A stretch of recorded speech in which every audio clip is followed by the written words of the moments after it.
Hello and welcome to the Record Club, brought to you by Record Store Day, the official charts and National Album Day, and proudly in association with Bowles and Wilkins. My name is Jess Izzat. Thank you so much for joining us. We're very excited to say that our guest this evening is Snow Patrol to talk all about their new album, The Forest is the Path. If you are new here, we're going to be spending the next half an hour or so talking to frontman Gary about the brilliant new record, and then we're going to be putting forward some of your questions about the album for him to answer. So if you want to get involved, drop us a question in the comments section below. I'll be asking a selection of them in the second half of our chats. And on top of that, one lucky person who sends in a question today is going to be randomly selected to win a pair of these Bowles and Wilkins PX7 Season 2 over-ear noise cancelling headphones. Obviously, the album is sounding wicked in them, so I'd recommend you get involved. And also, if you haven't already got yourself a copy, make sure to get a physical copy from your local record store once our chat with Gary is over. But first, let's get straight into this week's Record Club and say a big hello to Gary from Snow Patrol. Welcome. Hi, Jess. How's it going? Good, thank you very much. I'm at home in Bangor, Northern Ireland. And you've never been to Northern Ireland? Yeah, it's awesome. But I would say that. Yeah, Dublin's great too. Yeah. Brief, what were you doing in Dublin?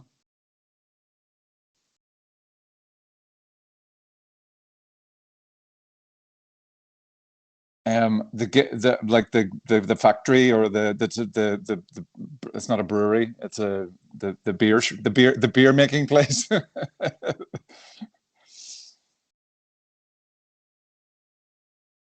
Yeah,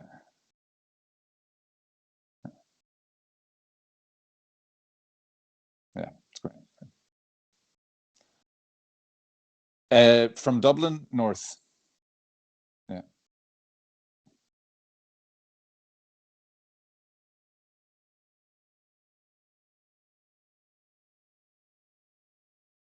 It comes from Reflex Records in Newcastle upon Tyne, and they're asking what your favourite venue in Newcastle or the Northeast was to play at.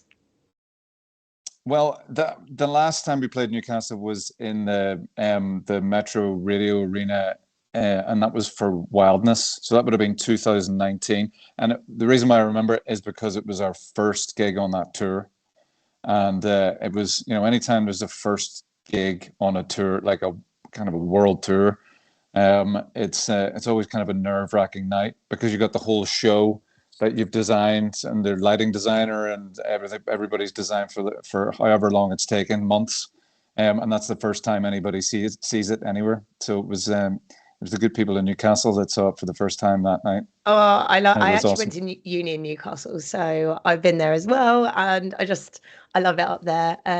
Obviously all the venues around there. There's so many amazing like independent venues as well. But yeah, Metro Arena is obviously top notch. When was that? Do you remember when that was? That was 2019. Oh, I'm gonna. I don't know why I'm thinking January, but it might have been February, maybe. Not sure.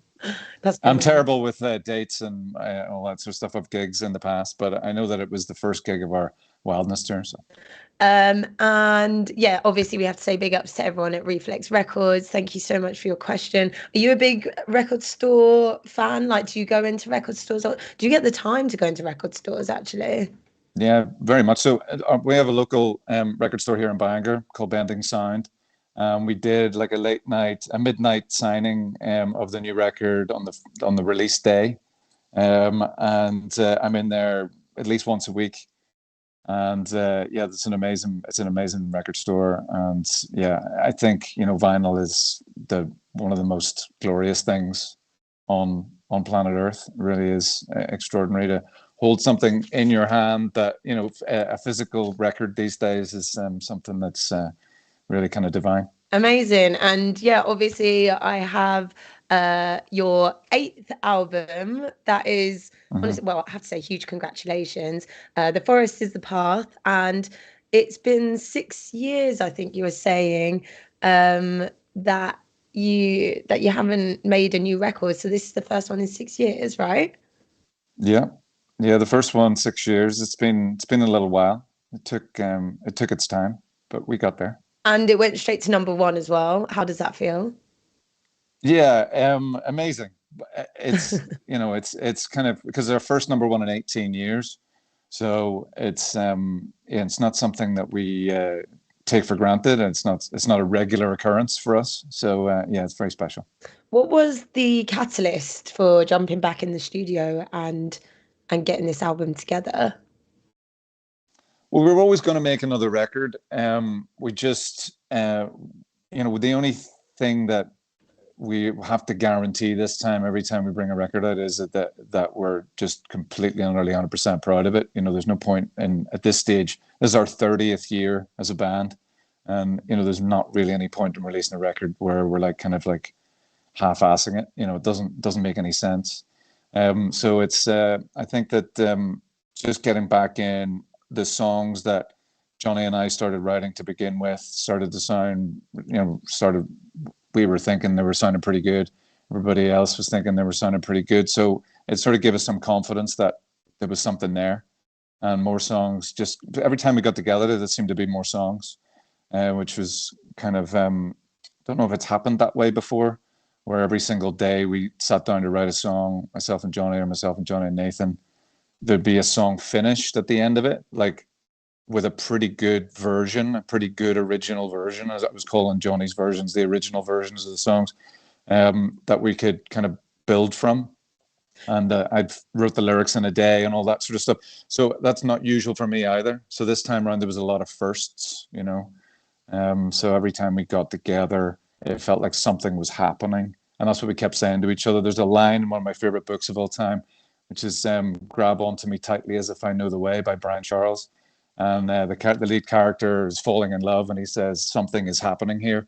And we just kept kind of saying that to ourselves. It's like, felt like something is happening here. And that's when you kind of know it's time to make a new record, really. That must have felt so You feel it. exciting, like especially as a creative, when people do tend to struggle with writer's block, and then your creative identity is a bit like in the balance. But to have something just kind of pouring out of you, that must feel really, really great, right? Yeah, the last, my goodness, I do apologize. Let me just turn my phone off. The last few times we've made a record that, like, especially in terms of writer's block, it's never been, and I don't want to jinx it. I have a wooden desk here, so I'm going to touch I'm that. going to And touch mine as well. yeah, because I don't want to jinx not being able to write melodies in the future, but they've never been a problem for me up to this point until I've just cursed myself now. But it's lyrics that were always the thing for me that was the most difficult part. Probably as for every songwriter. And the last few albums I had an awful lot of writer's block, and then this one I had none at all. Again, not looking for any cursing going on here, but so it just felt like there was, that there was a flow happening in this record that hadn't maybe happened in a long, long time. Hey, look, it's unlucky to be superstitious, so I think you're all good. Also, lots of people I have noticed in the comments, just wildly people going crazy for the lyrics. Like, so I feel like again that's not something that you have had an issue with in this album. Have you had do you look at the comments? Like, what's your relationship like with your fans? No, don't Well, look at them. with the fans, absolutely. Like it's always great to meet them, and people are always really nice. Like out and about in our walking around in Ireland or seeing people after gigs outside. Everybody's always really nice. But comments like online, sometimes it's a sort of a dangerous place to sort of live too long in. But I have seen some for this record and around these last few months, and I have to thank everyone really for being so positive about the record, because there's been an awful lot of positivity out there, and it is kind of overwhelming when you come back after such a long time and you sort of feel the positivity and the energy around the record from the fans, because and I know some people don't like being called fans, but from people that are engaging with the record, shall we say, in a more general term, and it's yeah, because we are we don't take anything for granted, I know that people hear me say this all the time, but the first 10 years of our career, we had no success. We were playing to 10 or 20 people a night. And those 10 years may well have been a slog at times, but what they taught us was to just never take anything for granted and to keep the ego in check and make sure that every day feels like a gift.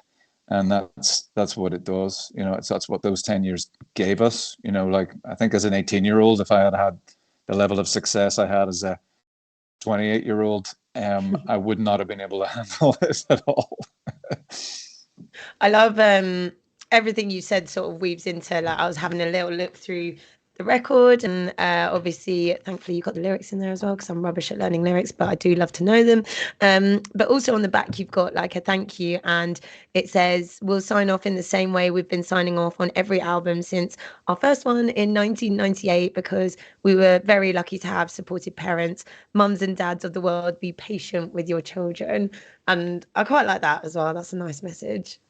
Yeah, because it took a long time, as I said already, like it took a long time for us to have any kind of success. And our parents were kind of wondering, like, what are you do? My dad kept asking me what I was doing with my life. And I'm sure plenty of people have experienced that from their parents at times. But, and friends too would go, like, seriously, is it not time to maybe try something else? And, we were working a lot of bars and call centers and things like that. But I just never wanted to do anything else. And we did have supportive parents. We had parents that used to come to the gigs and things like that, so, and still do. So it's I think that it was a big part of our early existence that we were not having too much pressure put on us, to like the right amount of pressure, which was I think like, are you sure this is what you want to do, because it's not working, but not like the wrong kind of pressure, which was you're embarrassing me, you should do something you should do something else. I've just seen some questions are coming in, and someone's actually asked a question that I would like the answer to as well. And I noticed, so obviously get involved, get your questions to us. I'll come to them at some point. But I want to talk about the artwork, because you've mentioned that you've actually got the painting of this in your house, but it's Yeah, I've too got all the big to show paintings us. in it. Well, no, I mean, I can go on. Like, give me 2 seconds. I'll go and get it and I'll hold it up. Well, as people who are fans probably already know, I understand that Gary is responsible for painting. That is actually massive. I don't know if you can even hear me. You probably can't. Painting the cover for each So, album and each single. Why a sorry, heart? yeah, I didn't hear. I Why a didn't hear what green you said heart? there. Yeah, that Basically, I one's. was explaining that you are responsible for painting each of your album covers. If people didn't already know, they probably do. But yeah, why this color palette, and why a heart? Well, that was not meant to be the album cover. That was a paint. It's so big. This canvas is so big that I had to paint. It didn't fit on my easel, so I had to paint it on the floor. So I was sort of kneeling on the floor, painting, and the heart shape isn't. It's not a usual kind of heart shape. It's a slightly odd shape, and it just kind of happened with a couple of brush strokes that kind of went almost like awry. And I just was like, what does that look like? And then so I filled the rest in, and it looked like a heart. But and then in terms of the other colors, I don't really think too much about it. I just put color on canvas. I really don't have a plan. I don't know what I'm doing. I'm not a painter. I just do it for fun. And it sometimes it works out, and there's so many times it doesn't. But the great thing about painting, which is I guess the same about music, is that you can record over something you've recorded, and you can paint over something you painted. So there are canvases that have many paintings on them, but it's only the one, the last one I did, that you can see. That is fair enough. That is a good way of looking at it as well, not being too precious about what kind of comes out. True creative. So yeah, I also let's get into the album musically. So you mentioned that you had a lot of music that was available for this.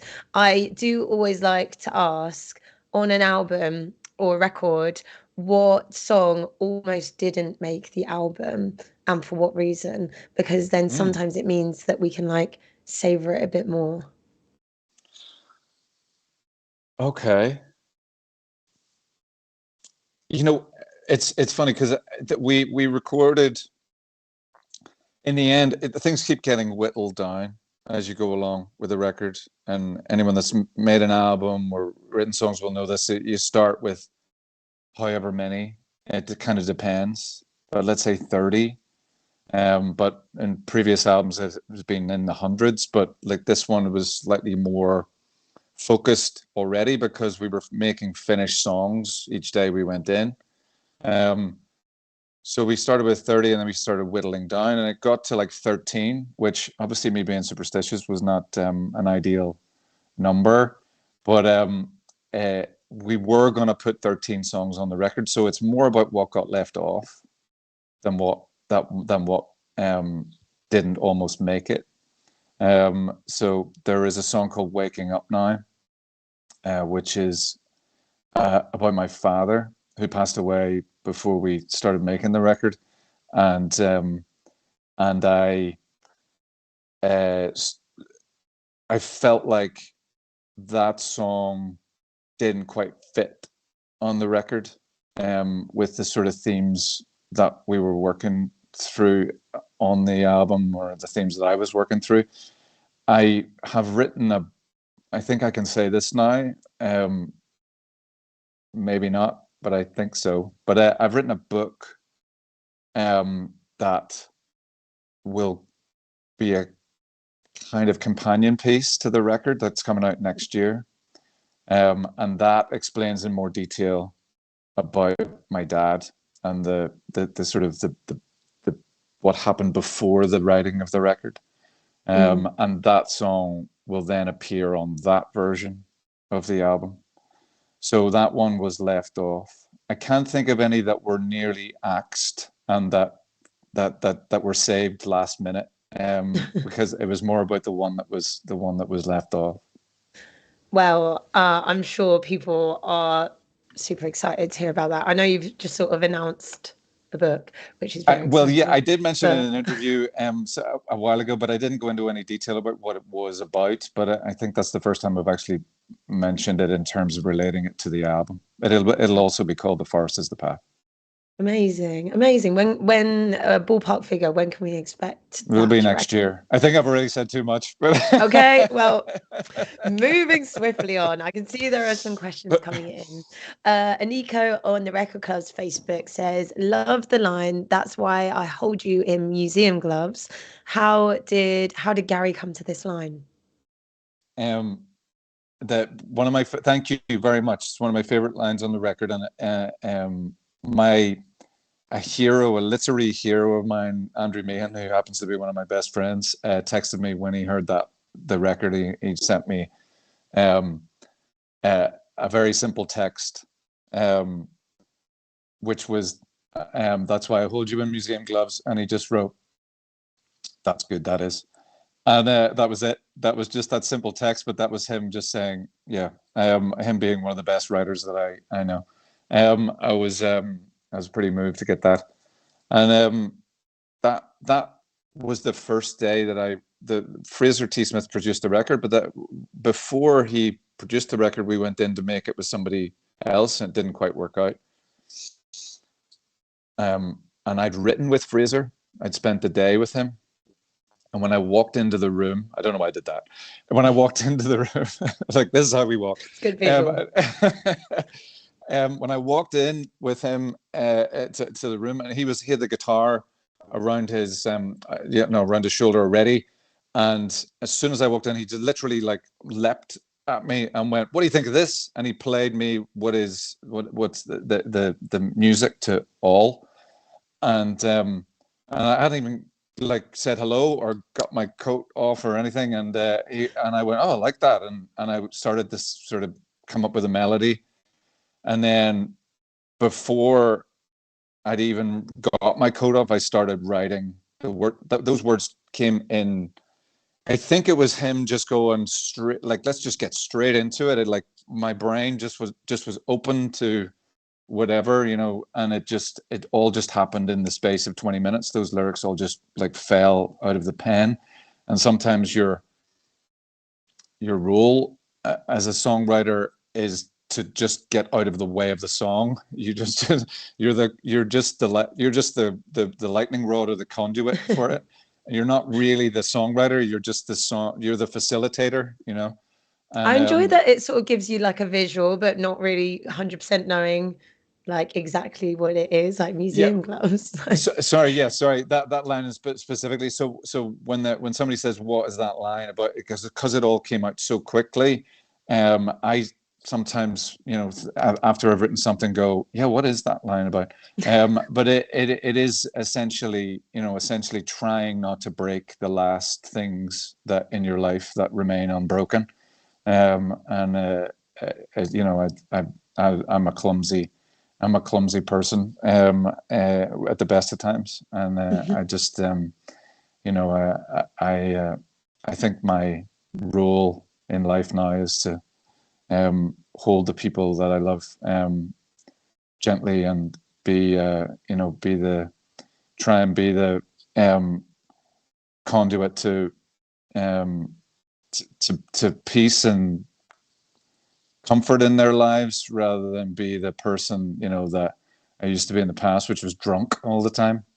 Now that I'm sober, I'm like, maybe it's time I'm the responsible one. But who knows what it really is. Danielle on the Record Club's Facebook says, loving Forest is the Path. What is the song that means the most to you? I think These Lies, maybe. Obviously it's a love song in reverse. Every line apart from the first two lines is a lie, kind of. And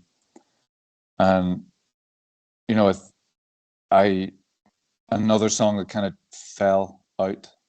I didn't think about it too much. It just happened. It was the second song I wrote after a year of writer's block. After my dad passed, I had a year where I just was numb. And that was the second song. The first song that came out almost a year after he passed was a song about him, which would make sense.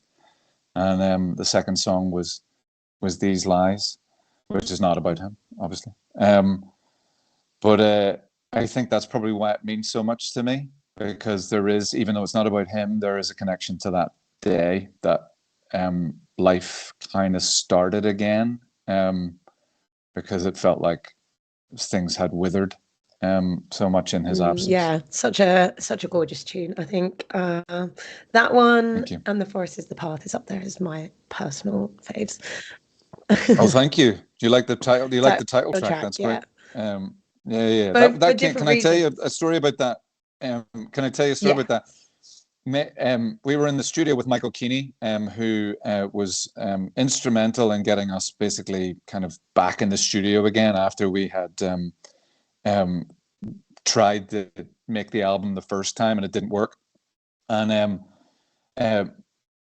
Nathan was playing that guitar line, just absent-mindedly playing a guitar line, and I went, oh, I like that. I was like, what is that? And Nathan was like, I don't know, just make it up. So I recorded it on my phone and brought it home that night and put it into GarageBand, and I built the track. And then I sent it to my friend Roy Kerr, who has a co-production credit and co-writing credit on the song. And he put those incredible drums on it, and which Ash then played live in the studio. And so that track came from Nathan sort of playing, just absent-mindedly playing his guitar, and a phone recording of the guitar. And the phone recording of that guitar is what's on the album. What? So. That is crazy. That is crazy. And to me, I was going to say it sounds like sonically like slightly different, but I couldn't put my finger on it, and that would be why. That's what it is. Yeah, there's like background kind of hiss and stuff in that guitar. We didn't take any of it out. We just kept it. That's crazy. But I mean, if it sounds good, then it works, right? Okay, yeah. Other people's questions though. Dawn on the Record Club's Facebook says, I've always wondered, is there a story or deeper significance behind the black and white stripe guitar strap that you use on stage? Well, there's like there's like is it really thinking about this? There's kind of like I wish there was. I wish there was. I used to do that when I was younger. Like of colored tape on my guitar straps just to make them look different from everyone else's, and it's kind of a hangover or a continuation of that. But I am superstitious. I tend to think there's also a Celt sticker on my guitar that when I got into the studio this time, I never said this to him, and if he's listening, Coatsy, please don't worry about it.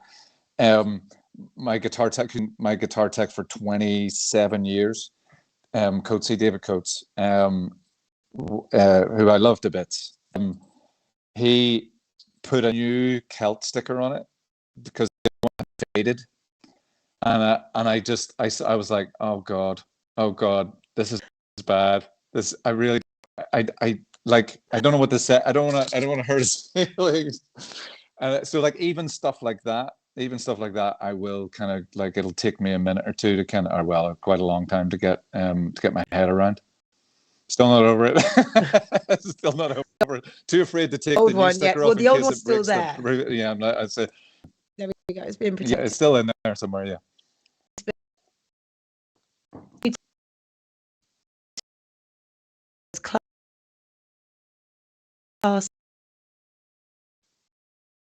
Oh, thank you so much. Yeah, well, what we want to do this time is we're gonna play the 3 singles. Like, we haven't played Everything's Here and Nothing's Lost yet live, so that will be all the beginning, and Everything's Here, Nothing's Lost will be 3 definites every night, and then we basically want to try and rehearse up as many songs from the new album as possible and play 1 extra each night, so that every time we play, there'll be a song that people maybe haven't heard. Like for example, if somebody comes to 2 shows, hopefully they'll hear something from each night. But and then there'll be, if they come to every show, they'll hear. Hopefully you'll hear all 12. But I'm not expecting that. But